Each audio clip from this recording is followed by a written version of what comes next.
Hello everybody, it is Mike Less and I am in Mineral, Illinois, out in the field with a Hagie STS 12 self-propelled sprayer.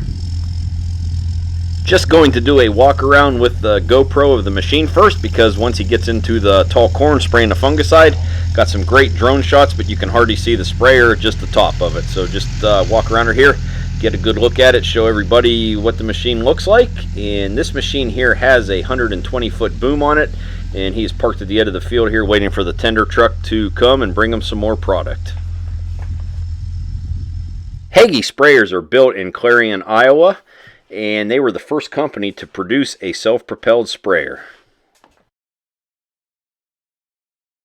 2 years ago, Hagie entered a joint venture with John Deere, so now you're seeing these Hagie sprayers on John Deere dealers' yards.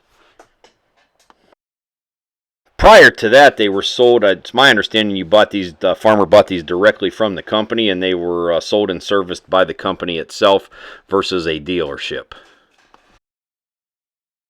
This model here in the field, the STS-12, is powered with a Cummins QSB 6.7 liter diesel engine, and like I said, this has the 120-foot boom on it here, a 1,200 gallon product tank, also has a additional rinse tank on it, and this machine can spray up to 20 miles per hour and has a road speed of up to 35 miles per hour.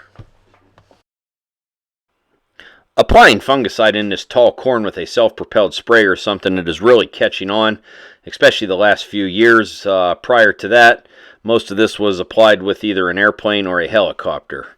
But from what the farmers were telling me, they get a much more even application doing it this way. The corn in this field is in 20-inch rows, and got a pretty good operator here that can drive this sprayer right down the 20-inch rows without running any corn over. Corn fungicides, or fungicides, however you want to say it, are applied to inhibit foliar fungal infections such as gray leaf spot, leaf blight, southern rust, and others. This will also increase your yield.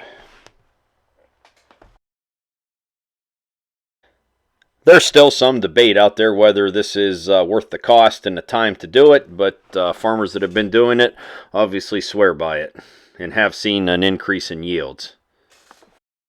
Anyhow, got some great drone shots here, so about 5 more minutes left in this video, so please enjoy it, and thanks for watching.